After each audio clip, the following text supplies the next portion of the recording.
में सजा याफ्ता डेरा सच्चा सौदा प्रमुख गुरमीत राम रहीम कोरोना की बीमारी से जूझ रहा है। गुरुग्राम के मेदांता अस्पताल में उसका इलाज चल रहा है। जानकारी के मुताबिक हनीप्रीत ने राम रहीम के अटेंडेंट के तौर पर अपना कार्ड बनवाया है। अस्पताल की ओर से बनवाया गया यह अटेंडेंट कार्ड 15 जून तक वैध है। सोशल मीडिया पर फर्जी खबर वायरल करने वाले 2 एक्सपर्ट को कानपुर पुलिस ने गिरफ्तार कर लिया है। पुलिस ने बताया कि आरोपियों के फर्जी ट्वीट के चक्कर में पूर्व IAS अधिकारी सूर्य प्रताप शाही पर भी FIR हो चुकी है। पुलिस ने बताया कि आरोपी फर्जी ऑडियो क्लिप बनाकर सरकार की छवि को धूमिल करने का हर संभव प्रयास करते थे। केरल में कथित हवाला पैसे के लूट मामले की जांच के लिए भारतीय जनता पार्टी का राष्ट्रीय नेतृत्व एक आंतरिक समिति नियुक्त कर सकता है।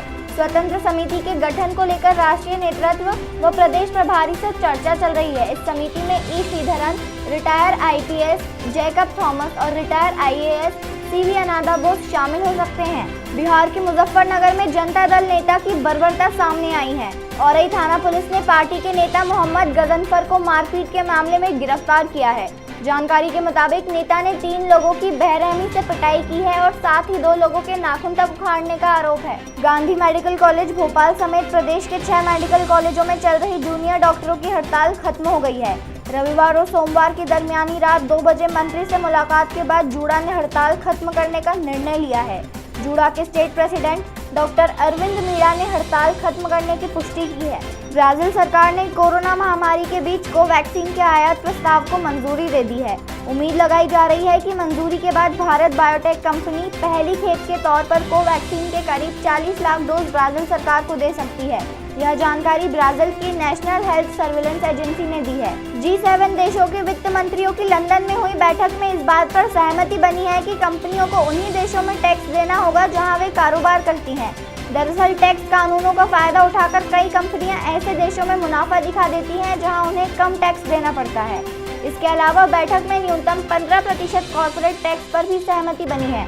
इन फैसलों से गूगल, फेसबुक, अमेज़न जैसी कंपनियों पर ज्यादा असर पड़ेगा। राजस्थान में इंदिरा गांधी नहर से पानी चोरी की बढ़ती घटनाओं के बीच राज्य सरकार ने अब नहर किनारे थाने खोलने शुरू कर दिए हैं ताकि किसानों के हक का पानी चोरी ना हो।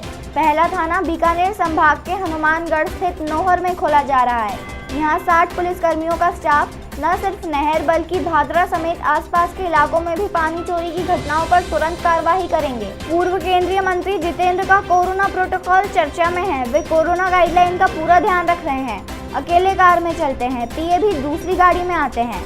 राज्य सरकार के श्रम राज्य मंत्री भी उनकी गाड़ी में साथ जाने की बजाय अलग गाड़ी से चलते हैं, जबकि श्रम राज्य मंत्री के साथ गाड़ी में उनके PA सहित कई नेता निकलते हैं। हालांकि वे पार्टी के अन्य नेताओं को भी कोरोना गाइडलाइन का पूरा ख्याल रखने को कहते हैं। जयपुर अंतर्राष्ट्रीय एयरपोर्ट कोरोना काल में यात्रियों के आवागमन के लिहाज से भले ही पिछड़ गया हो, लेकिन कार्गो मूवमेंट के लिहाज से जयपुर एयरपोर्ट की रैंक में सुधार हुआ है।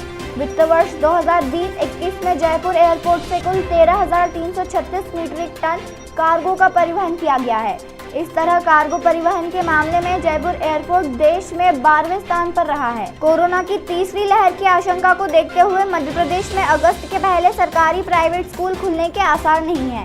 तीसरी लहर नहीं आई और हालात सामान्य रहे तो अगस्त में स्कूल खोले जा सकेंगे। इसे लेकर सरकार ने स्कूल संचालक एक्सपर्ट से बात की, जिसमें सामान्य रूप से यही निकल कर आया कि जुलाई आखिरी तक स्कूल नहीं खोले जाने चाहिए। रायपुर के नए कलेक्टर अब सौरभ कुमार होंगे। सौरभ अब तक रायपुर नगर निगम की जिम्मेदारी निभा रहे थे। अब तक रायपुर के कलेक्टर रहे डॉक्टर S भारतीदासन को जनसंपर्क विभाग का आयुक्त सह संचालक बनाया गया है। जनसंपर्क विभाग का जिम्मा संभाल रहे तारण प्रकाश सिन्हा अब राजानंद गांव के कलेक्टर बना दिए गए हैं। हिसार में शनिवार शाम को सड़क हादसे में एक दंपति की मौत हो गई, जबकि उनके साथ मौजूद 2 साल का पोता गंभीर रूप से घायल हो गया। हादसा उस वक्त हुआ जब ये गौशाला में काम करने के लिए जा रहे थे। रास्ते में अचानक इनकी बाइक को एक अज्ञात वाहन ने टक्कर मार दी और इसके बाद संबंधित वाहन चालक उसे लेकर मौके से फरार हो गया। उसके खिलाफ केस दर्ज करके स्थानीय पुलिस मामले की जांच में जुटी है। हरियाणा में फतेहाबाद फैमिली कोर्ट के मामले में पंजाब एवं हरियाणा हाई कोर्ट ने कहा कि जहां शादी का टूटना तय है वहां 6 महीने का इंतजार करवाना जरूरी नहीं है। जस्टिस अरुण मुंगा ने फैसले में कहा कि फैमिली कोर्ट हर मामले में 6 महीने का इंतजार कराने के निर्देश ना दें। हाईकोर्ट ने कहा कि 6 माह का समय दोनों पक्षों के बीच यदि कोई सुलह की संभावना है तो उसके लिए है। उत्तर प्रदेश के अलीगढ़ जिले में शराब से हुई 107 मौतों का मुख्य आरोपी ऋषि शर्मा 10 दिन बाद बुलंदशहर बॉर्डर से दबोच लिया गया है। 28 मई को अलीगढ़ में शराब के सेवन से मौतें शुरू हुई थी, तब से ऋषि शर्मा फरार चल रहा था। कोरोना वैक्सीनेशन के लिए प्रोटोकॉल है। इसके तहत टीका देने से पहले थर्मल स्क्रीनिंग और वैक्सीनेशन के बाद 30 मिनट के ऑब्जर्वेशन का नियम बनाया गया है, लेकिन बिहार में इस गाइडलाइन को ही साइड कर दिया गया है। वैक्सीनेशन सेंटर से थर्मल स्कैनर ही गायब है, ना किसी का बुखार चेक हो रहा है और ना ही टीके देने के बाद ऑब्जर्वेशन हो रहा है। बिहार में शराबबंदी पूर्ण रूप से लागू है, लेकिन सूबे के अलग अलग जिलों से इसकी पोल खुलती नजर आ रही है। भागलपुर में दारू पार्टी से 7 लोगों की गिरफ्तारी हुई है। पुलिस ने देर रात जिला परिवहन विभाग के डेटा ऑपरेटर सहित 7 कर्मियों को दारू पार्टी करते हुए गिरफ्तार किया है। इस मामले में भागलपुर एसएसपी नताशा गुड़िया ने बताया कि 7 कर्मी शराब पी रहे थे। औरंगाबाद पुलिस को एक बड़ी कामयाबी हाथ लगी है। कई नक्सली मामलों में दर्ज एक हार्डकोर नक्सली शिव भुइयां को अंबा पुलिस ने संडा बाजार से गिरफ्तार किया है। गिरफ्तार नक्सली पर विस्फोटक सामान का सप्लाई करने और पब्लिक प्रॉपर्टी को नुकसान पहुंचाने का आरोप लगाया है। आरोपी के खिलाफ दर्जनों मामले अलग अलग जिलों में दर्ज है। 100 से ज्यादा आपराधिक वारदातों में शामिल रहे एक बदमाश को पुलिस ने गिरफ्तार किया है। आरोपी सागरपुर इलाके में हुई हत्या और झपटमारी के मामलों में शामिल था। इसकी पहचान चेतन पांडे के तौर पर हुई, जिसे मुजफ्फरनगर यूपी से पकड़ा गया। वह किसी से मिलने के लिए हरिद्वार जा रहा था। ऑटो में सवार होकर ड्राइवर से लूटपाट करने वाला एक गैंग का पर्दाफाश हुआ है। बदमाश टॉयलेट या वॉमिटिंग के बहाने पहले ऑटो को रुकवाते, फिर मौका देख ड्राइवर की गर्दन को दबा उसे काबू में कर लूटपाट करते। पुलिस ने इस गैंग के 4 सदस्यों को गिरफ्तार किया है। कृषि सुधार कानून के विरोध में जालंधर में यूथ मोर्चा की अगुवाई में युवाओं ने रोष प्रदर्शन किया। उन्होंने कहा कि कृषि सुधार कानून को लेकर केंद्र की मोदी सरकार जिद छोड़े और तुरंत इन काले कानूनों को रद्द करे। युवाओं ने कहा कि वो कानूनों के विरोध में आंदोलन कर रहे किसानों के साथ डटकर खड़े हैं। जब तक आंदोलन चलेगा, युवाओं की तरफ से उन्हें पूरा समर्थन दिया जाएगा। पतरातू थाना क्षेत्र के टोकीकूद गांव से छोटका नदी पुल निर्माण स्थल पर शनिवार की देर रात तृतीय सम्मेलन प्रस्तुति कमेटी उग्रवादियों ने जमकर उत्पात मचाया। पुल निर्माण कार्य में लगे एक जेसीबी मशीन और एक ट्रैक्टर को आग के हवाले कर दिया। 3 मजदूरों को पीटा और जाते वक्त 5 राउंड हवाई फायरिंग की। उग्रवादियों ने वहां एक पर्चा भी छोड़ा। इसमें काम बंद करने और कैंप हटा लेने की चेतावनी दी गई है। गौरतलब है कि अब वैक्सीन के प्रति आम लोग जागरूक हो चुके हैं। उसी के चलते शहर भर में वैक्सीन सेंटर बनाए गए हैं। वहीं इंदौर के विधानसभा 3 में विधायक आकाश विजयवर्गीय द्वारा एक नया प्रयोग आरंभ किया गया है। विधायक द्वारा लकी ड्रॉ रखा गया है, जिसमें 50,000 रुपए तक की ऑक्सीजन कंसंट्रेटर मशीन, पानी की बोतल, मास्क, क्रिकेट किट, महिलाओं के पर्स, अन्य कई उपहार लकी ड्रॉ में वितरित किए जाएंगे। इसका शुभारंभ मंत्री तुलसीराम सिलावट ने किया है। इंदौर के तिलक नगर मुक्ति धाम में 2020 के पहले से अलग अलग मुक्ति धामों में रखी अस्थियों को एकत्रित किया गया और तिलक नगर मुक्ति धाम प्रांगण में ही विधि विधान से पूजन अर्चन किया गया। 150 से भी ज्यादा अस्थियां निगम प्रशासन की अनुमति से प्राप्त कर उनका पुष्पांजलि समारोह किया गया। इस आयोजन के बाद सभी अस्थियों का विसर्जन मोक्ष यात्रा अस्थि विसर्जन कार्यक्रम के जरिए पूर्ण श्रद्धा और सम्मान के साथ खेड़ी घाट स्थित मां नर्मदा नदी के तट पर पुष्पांजलि अर्पित कर मृत हुए लोगों की आत्मा की शांति की प्रार्थना की जाएगी। इंदौर के स्नेहलतागंज में कुछ अज्ञात बदमाशों ने फ्लैट का ताला तोड़कर रात में अंदर घुसकर घर के अंदर रखा एक सोने का सेट और कुछ विदेशी मुद्रा जिसकी कीमत 87,000 रुपए का माना जा रहा है, उसे चुरा कर ले गया। वहीं थाना प्रभारी ने बताया कि फरियादी के पड़ोस में रहने वाली एक मुस्लिम युवती सुबह नमाज के लिए उठी तो उसने 3 बदमाशों को घर के नीचे देखा, जिसके आधार पर पुलिस सीसीटीवी फुटेज खंगाल रही है। पूर्व केंद्रीय मंत्री माधवराव सिंधिया की प्रतिमा बंगाली चौराहे से इंदौर नगर निगम द्वारा हटा दी गई है। दरअसल इंदौर के बंगाली चौराहे पर लगी माधवराव सिंधिया की प्रतिमा को ओवरब्रिज निर्माण कार्य पूरा करने के लिए दूसरी जगह स्थानांतरित किया गया है। इसी चौराहे से समीप के जैन मंदिर के सामने शिफ्ट किया गया है। राज्यसभा सांसद ज्योतिरादित्य सिंधिया की सहमति के बाद प्रतिमा शिफ्टिंग के काम को आगे बढ़ाया गया। इंदौर के तेजाजी नगर पुलिस उप निरीक्षक ने शक के आधार पर 5 युवकों को गिरफ्तार किया है। पुलिस का मानना है कि युवक आधी रात को सुनसान जगह पर चोरी की योजना बना रहे थे। पुलिस को खबर लगी तो घेराबंदी कर युवकों को गिरफ्तार कर कोर्ट में पेश कर जेल भेज दिया गया है। इंदौर शहर जैसे जैसे अनलॉक हो रहा है, अपराध बढ़ते ही जा रहे हैं। वहीं हत्याओं का दौर भी थमने का नाम नहीं ले रहा है। वहीं आज इंदौर के हीरानगर थाना क्षेत्र के भानगढ़ के ईंट भट्टे पर एक 25 वर्षीय युवक की लाश मिलने से क्षेत्र में सनसनी फैल गई। हीरानगर पुलिस ने मौके पर पहुंचकर मर्ग कायम कर शव को पोस्टमार्टम के लिए एमवाय हॉस्पिटल भिजवाया है। उज्जैन से 18 किलोमीटर दूर नरवर में रविवार को इंदौर के लोगों द्वारा 67 बीघा विवादित जमीन को जोतने से सांप्रदायिक तनाव के हालात बन गए। 4 ट्रैक्टर 5 फोर व्हीलर से आए लोगों ने जमीन पर जैसे ही ट्रैक्टर चलाना शुरू किए तो गांव वाले भड़क गए। गांव में तनाव की जानकारी मिलते ही ASP doctor Ravindra Verma, SDM Jagdish Mehra और तहसीलदार योगेश मेश्राम भागे पहुंचे। उन्होंने इंदौर के लोगों को मौके से हटाया। मध्य प्रदेश की आर्थिक राजधानी इंदौर में 7 जून को क्राइसिस कमेटी की बैठक में फिर से बड़ी राहत दी गई है। देर रात जिला प्रशासन ने आदेश जारी करते हुए चोहितराम मंडी में सिर्फ प्याज बेचने, अनाज मंडियों में प्रोटोकॉल का पालन करते हुए खरीदी बिक्री, होटल रेस्टोरेंट सिर्फ होम डिलीवरी, खेरची किराना दुकानें सोमवार से शनिवार तक संचालित की जा सकेंगी। थोक बाजारों की किराना दुकानें 5 दिन तक खोली जा सकेंगी। कोरोना संकट को देखते हुए देश के कई शिक्षा बोर्डों की तरह तमिलनाडु ने भी अपने यहाँ 12वीं बोर्ड की परीक्षा रद्द कर दी है। राज्य के मुख्यमंत्री एम.के. स्टालिन ने शनिवार को इस फैसले की जानकारी देते हुए केंद्र सरकार से नीट की परीक्षा समेत सभी राष्ट्रीय प्रवेश स्तर की परीक्षा को भी रद्द करने की मांग की है। देश में कोरोना संक्रमण की रफ्तार धीमी जरूर हुई है, लेकिन कई राज्य अभी भी किसी भी तरह का जोखिम उठाने के मूड में नहीं है। इसी क्रम में हिमाचल प्रदेश सरकार ने शनिवार को राज्य में लागू लॉकडाउन को 14 जून तक के लिए बढ़ाने का फैसला किया है। मुख्यमंत्री जयराम ठाकुर की तरफ से अपने मंत्रिमंडल के साथ की गई बैठक की अध्यक्षता करने के बाद ये घोषणा की गई। केंद्र शासित प्रदेश जम्मू कश्मीर में सुबह भूकंप के हल्के झटके महसूस किए गए हैं। रिक्टर स्केल पर इसकी तीव्रता 2.5 मापी गई है।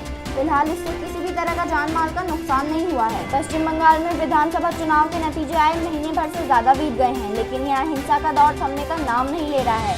राज्यपाल जगदीप धनखड़ ने एक ट्वीट कर कहा कि राज्य में चुनाव के बाद हिंसा अब भी जारी है और ये मानवता को शर्मसार कर देगी। इसके साथ उन्होंने क्षतिग्रस्त घरों की कुछ वीडियो और तस्वीरें भी शेयर की। उन्होंने कहा कि पुलिस तोड़फोड़ करने वालों के खिलाफ कार्रवाई नहीं कर रही है। राजस्थान में ब्लैक फंगस का खतरा बढ़ता दिखाई दे रहा है। प्रदेश में लगातार ब्लैक फंगस के केसेस में इजाफा देखने को मिल रहा है।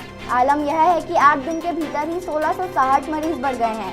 वहीं रोगियों की कुल संख्या 2460 तक पहुंच गई है, जो देश में अभी तक की सबसे ज्यादा संख्या बताई जा रही है। लगातार ब्लैक फंगस के बढ़ते केसेस ने सरकार और प्रशासन को भी चिंता में डाल रखा है। एक और जहां सोशल मीडिया प्लेटफॉर्म ट्विटर और भारत सरकार के बीच तनातनी है, वहीं एक अन्य देश नाइजीरिया को भी अब ट्विटर से दिक्कत होने लगी है। नाइजीरिया ने सोशल मीडिया प्लेटफॉर्म ट्विटर को सस्पेंड कर दिया है। नाइजीरिया ने कहा है कि प्लेटफॉर्म का इस्तेमाल नाइजीरिया के कॉर्पोरेट अस्तित्व को कम करने में सक्षम गतिविधियों के लिए किया जा रहा है। सूचना मंत्रालय ने कहा कि संघीय सरकार ने अनिश्चित काल के लिए ट्विटर को सस्पेंड कर दिया है। संयुक्त राष्ट्र की एक रिपोर्ट के मुताबिक आतंकवादी संगठन अल-कायदा के अधिकतर कट्टर आतंकवादी अफगानिस्तान और पाकिस्तान के सीमाई क्षेत्र में रह रहे हैं। इनमें संगठन का पूर्व सरगना अयमन अल जवाहिरी भी शामिल है। माना जाता है कि जवाहिरी जिंदा है और बेहद कमजोर है। आतंकी फंडिंग मामले में पाकिस्तान की मुश्किलें खत्म होने का नाम नहीं ले रही हैं। इस्लामाबाद के कदमों से नाखुश फाइनेंशियल एक्शन टास्क फोर्स की क्षेत्रीय संस्था एशिया पैसिफिक ग्रुप ने पाकिस्तान को निगरानी सूची में बरकरार रखा है।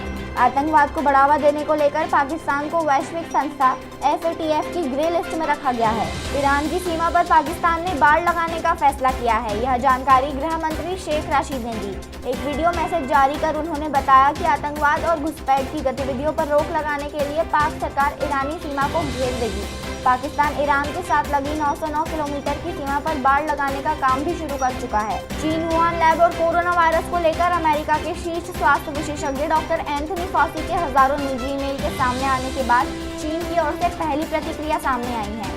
चीन ने इस ईमेल के खुलासे के बाद एक बार फिर से वुहान लैब से कोरोना वायरस के लीक होने की बात से इनकार किया है। चीन ने इसे खारिज करते हुए एक साजिश करार दिया है। शराब तस्करी में सिरोही पुलिस के गठजोड़ का मामला सामने आने के बाद विजिलेंस और SOG ने जांच शुरू कर दी है। अब सिरोही पुलिस भी ACB की रडार पर आ गई है। SP हिम्मत अभिलाष टांग के नाम पर 1.5 लाख रुपए मांगने की शिकायत के बाद ACB ने हेड कांस्टेबल तेजाराम समेत अन्य के खिलाफ मामला दर्ज कर लिया है। इसकी जांच ACB के अतिरिक्त महानिदेशक दिनेश MN के निर्देशन में की जाएगी। सचिन पायलट खेमे के असंतुष्ट विधायक हेमाराम चौधरी की नाराजगी अब भी बरकरार है। हेमाराम 8 मई को दिए गए इस्तीफे पर अब भी अड़े हुए हैं। कांग्रेस प्रदेश अध्यक्ष गोविंद सिंह डोटासरा और कुछ नेताओं के समझाने के बावजूद हेमाराम अब तक नहीं माने हैं। लॉकडाउन हटते ही स्पीकर सीपी जोशी के सामने पेश होकर इस्तीफा स्वीकार करने की मांग करेंगे। जयपुर नगर निगम ग्रेटर में मेयर सौम्या गुर्जर और निगम कमिश्नर यज्ञमित्र सिंह के बीच हुए विवाद की आंच सरकार तक पहुंच गई है। नगरीय विकास मंत्री शांति धारीवाल ने इस पूरे मामले की जांच के आदेश दिए हैं। यह जांच स्वायत्त शासन निदेशालय की क्षेत्रीय निदेशक को सौंपी गई है। मध्य प्रदेश में अब बिल्डिंग परमिशन के लिए पौधे लगाना जरूरी हो गया है। यह घोषणा मुख्यमंत्री शिवराज सिंह चौहान ने विश्व पर्यावरण दिवस पर की।